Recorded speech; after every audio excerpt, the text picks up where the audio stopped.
Hi, ನಮಸ್ತೆ ಎಲ್ಲರಿಗೂ. ನಾನು ಜಾಕ್ ಆ್ಯಂಡ್ ಜಾಯ್ ಚಾನೆಲ್ ವ್ಯೂವರ್ಸ್ಗೆ ಇವತ್ತು ಮಾವಿನ ಹಣ್ಣಿನ ರಸ ಮಾಡಿ ತೋರಿಸ್ತಾ ಇದ್ದೇನೆ. ಮಾವಿನ ಹಣ್ಣು ಅಂದರೆ ಕಾಡಿನ ಮಾವಿನ ಹಣ್ಣು, ಅದು ಚಿಕ್ಕದು. ಆದರೆ ನಾವು ಇದು ನಮ್ಮ ಸ್ಟೈಲಲ್ಲಿ ಮಾಡಿ ತೋರಿಸ್ತಾ ಇದ್ದೇವೆ. ನಿಮಗೆ ಇಷ್ಟ ಆಗ್ಬೋದು ಅಂತ ನಾನು ಎನಿಸ್ತೇನೆ.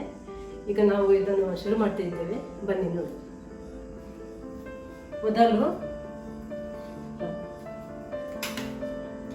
ನಾನೊಂದು 8 ಮಾವಿನ ಹಣ್ಣನ್ನು ತೆಗೆದುಕೊಂಡಿದ್ದೇನೆ. ಇದನ್ನು ಈಗ ಚೆನ್ನಾಗಿ ತೊಳೆಯಬೇಕು.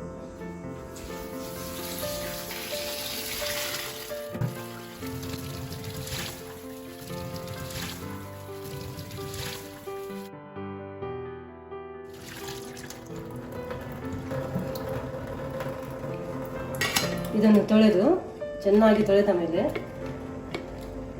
ನೋಡಿ, ಈಗ 8 ಮಾವಿನಕಾಯಿ ಉಂಟು.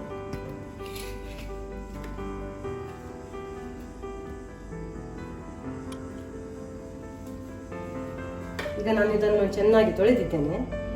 ಈಗ ಇದರ ಸಿಪ್ಪೆಯನ್ನು ತೆಗೆಯಬೇಕು ಮತ್ತು ಇದನ್ನು ಒಳಗೆ ನಾವು ಚೆನ್ನಾಗಿ ಮೊದಲು ನೋಡಬೇಕು ಹೇಗೆ ಉಂಟಂತ. ಯಾಕೆಂದರೆ ಈ ಸಲ ಮಳೆ ಬೇಗ ಬಂದಿದ್ದರಿಂದ ಹಣ್ಣುಗಳು ಕೆಲವು ಅಷ್ಟು ಒಳ್ಳೆಯದಿರುವುದಿಲ್ಲ. ಇದು ಹಣ್ಣುಗಳು ಸಿಹಿ ಉಂಟು, ಆದರೆ ಈಗ ನಾನು ಸಿಪ್ಪೆ ತೆಗೆದಾಗ ನಾನು ನಿಮಗೆ ತೋರಿಸ್ತೇನೆ ನೋಡಿ. ಇದರ ಮೊದಲು ಇದನ್ನು ತೊಟ್ಟುಗಳನ್ನು ತೆಗೆಯಬೇಕು. ಮತ್ತು ಹೀಗೆ ನೋಡಿ, ಇದು ಒಳ್ಳೆ ಮಾಡಿ ಬಾಳೆ ಹಣ್ಣಿನ ಹೇಗೆ ಸಿಪ್ಪೆ ಬರ್ತದೆ ಹಾಗೆ ಬರ್ತಾ ಉಂಟು ನೋಡಿ. ಎಷ್ಟು ಒಳ್ಳೆದುಂಟು ನೋಡಿ, ಕೆಂಪು ಕೆಂಪಾಗಿ ಉಂಟು. ಹೀಗೆ ಇದರ ಸಿಪ್ಪೆಯನ್ನು ತೆಗೆಯಬೇಕು ನೋಡಿ, ಹೀಗೆ ಆಗ್ತದೆ.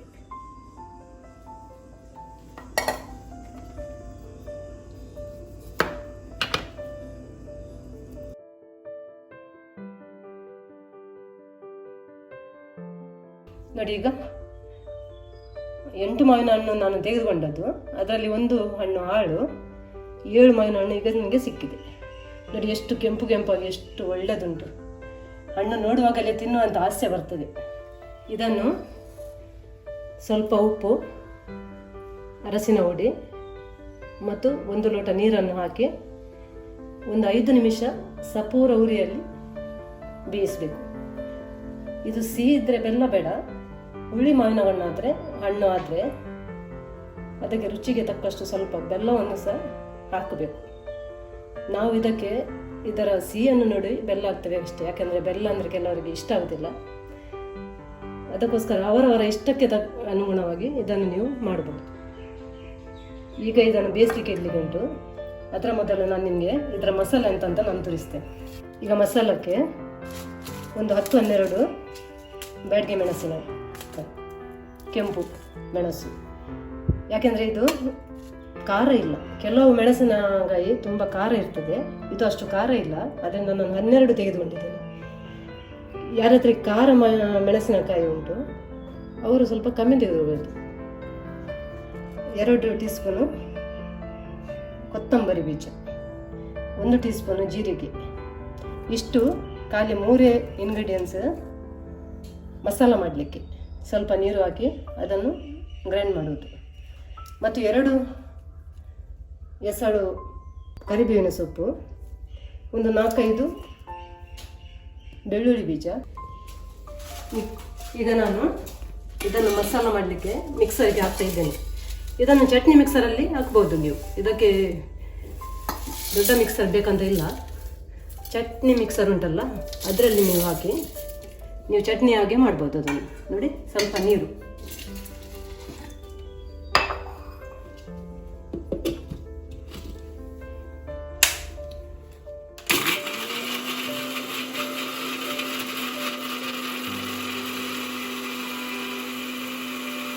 ನಾವು ಹೇಗೆ ಉಪ್ಪಿನಕಾಯಿಗೆ ಮಸಾಲ ಮಾಡ್ತೇವೆ ನೋಡಿ, ಅಷ್ಟು ನುಣ್ಣಗೆ ಅದನ್ನು ರುಬ್ಬಬೇಕು. ಹೀಗೆ ಬರ್ತದೆ.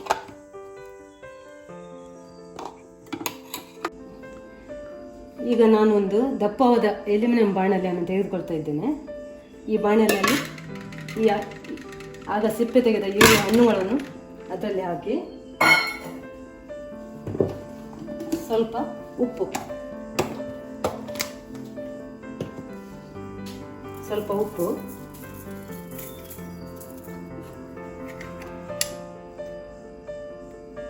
ಸ್ವಲ್ಪ ಅರಸಿನ ಹುಡಿ,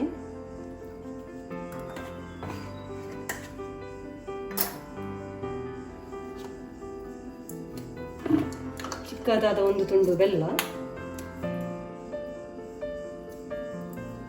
ನಿಮ್ಮ ರುಚಿಗೆ ತಕ್ಕಷ್ಟು. ಮೊದಲು ಸ್ವಲ್ಪ ಹಾಕಿ ಮತ್ತೆ ಕಮ್ಮಿ ಅಂತ ಎನಿಸಿದರೆ ಮತ್ತೆ ಹಾಕ್ಬೋದು. ಮತ್ತು ಒಂದು ಅರ್ಧ ಗ್ಲಾಸ್ ನೀರು, ಇಷ್ಟನ್ನು ಹಾಕಿ ಮತ್ತು ನಾನು ಮಸಾಲ ಕಡಿದಿದ್ದಾನಲ್ಲ ಅದರ ಮುಚ್ಚಳವನ್ನು ನಾನು ತೊಳೆದು ಅದರ ನೀರನ್ನು ನಾನು ಅದಕ್ಕೆ ಹಾಕ್ತಾ ಇದ್ದೇನೆ. ಯಾಕಂದರೆ ಅದು ಖಾರ ಸ್ವಲ್ಪ ಎಳೀತದಲ್ಲ.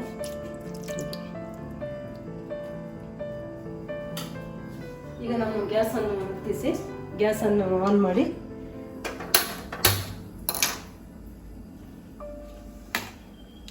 ಮಾವಿನ ಹಣ್ಣುಗಳನ್ನು ಬೇಯಿಸಲಿಕ್ಕೆ ಇಡ್ತಾ ಇದ್ದೇನೆ.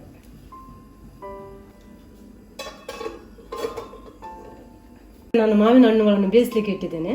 ಮೀಡಿಯಂ ಫ್ಲೇಮಲ್ಲಿ ಒಂದು 5 ನಿಮಿಷ ಇಡಿ. ಅದು ಒಳ್ಳೆ ಮಾಡಿ ಬೇಯ್ತದೆ, ಅಂದರೆ ಮೆದು ಆಗ್ತದೆ.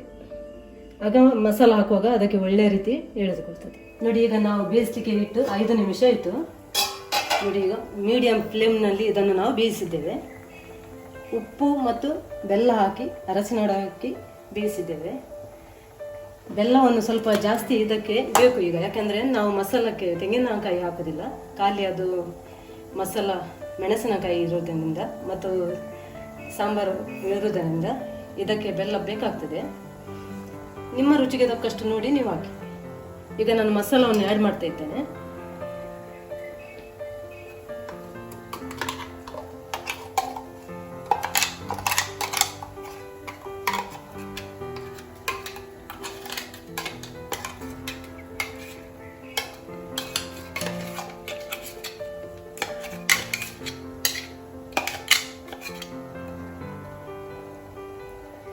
ಮಸಾಲವನ್ನು ನಾನು ಅದಕ್ಕೆ ಹಾಕಿದೆ.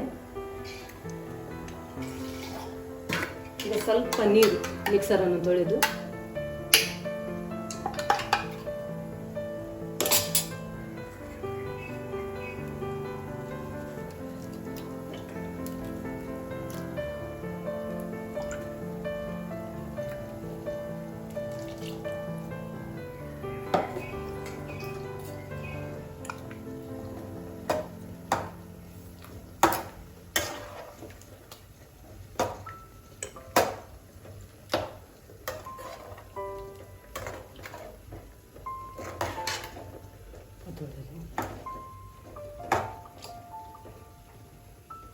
ಈಗ ನಾನು ಮಿಕ್ಸ್ ಮಾಡಿದೆ. ಇಷ್ಟು ತೊಳೆದು ನಾನು ಮಾಡಿದ್ದೇನೆ. ಈಗ ದಪ್ಪ ಆಗ್ತದೆ ಅದು. ಇದನ್ನು ಒಳ್ಳೆ ಮಾಡಿ ಕುದಿಸಬೇಕು. ಮಸಾಲ ಹಾಕಿ 2 ನಿಮಿಷ ಚೆನ್ನಾಗಿ ಕುದಿ ಬಂತು. ಈಗ ನೋಡಿ, ಇಷ್ಟು ದಪ್ಪಕ್ಕೆ ಬಂತದು. ದಪ್ಪ ಮಸಾಲ ಮಾಡಿ ನೀವು ನೋಡಿ, ಅದು ಇನ್ನೊಂದು ದಪ್ಪ ಆಗ್ತದೆ. ಈಗ ಬಿಸಿ ಇರೋದ್ರಿಂದ ಅಷ್ಟು ಉಂಟು.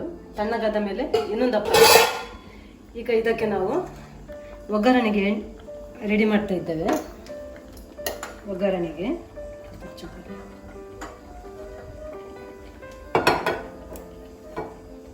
2 ಚಮಚದಷ್ಟು ಎಣ್ಣೆ. ಒಗ್ಗರಣೆಗೆ ಎಷ್ಟು ಎಣ್ಣೆ ಬೇಕು ನಿಮಗೆ ಗೊತ್ತು. ಜಾಸ್ತಿ ಎಣ್ಣೆನ ಹಾಕುದಿಲ್ಲ, ಸ್ವಲ್ಪ ಒಂದು 2 ಚಮಚ. ಸ್ವಲ್ಪ ಸಾಸಿವೆ,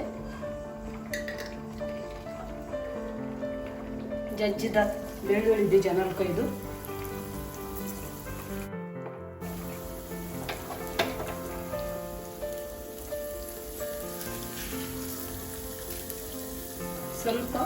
ಸ್ವಲ್ಪ ಒಂದು 1/4 ಟೀ ಸ್ಪೂನು ಮೆಂತೆ,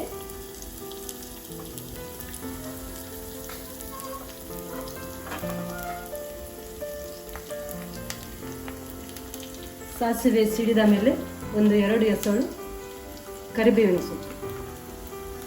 ಇದು ನಾವು ಯಾವಾಗಲೂ ಒಗ್ಗರಣೆ ಮಾಡೋದು ಹೀಗೇನೆ, ನಿಮಗೆ ಗೊತ್ತಲ್ಲ, ನೀವು ಸಹ ಮಾಡ್ತೀರಿ ಹಾಗೇನೆ. ಸಾಸಿವೆ ಸಿಡಿದ ಮೇಲೆ ಹಾಕುತ್ತೀವಿ. ಕರಿಬೇವಿನ ಸೊಪ್ಪನ್ನು ಯಾವಾಗಲೂ ಸಾಸಿವೆ ಸಿಡಿದ ಮೇಲೆ ಹಾಕ್ತೀವಿ.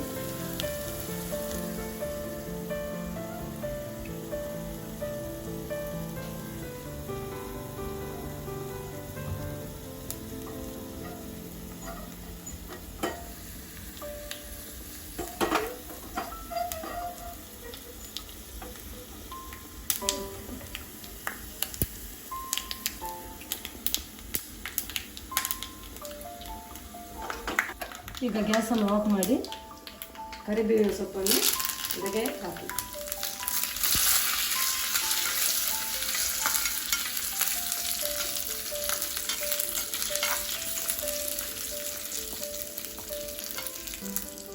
ಇದನ್ನು ಇದರ ಮೇಲೆ ಹಾಕಿ.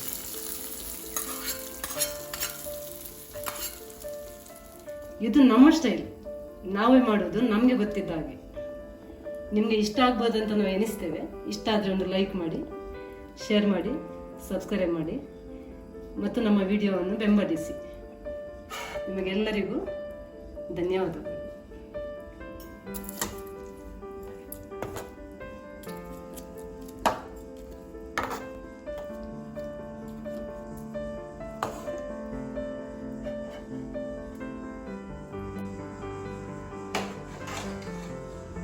ಮಾವಿನ ಹಣ್ಣಿನ ಗಸಿ ರೆಡಿ, ಸವಿಯಲು ಸಿದ್ಧ.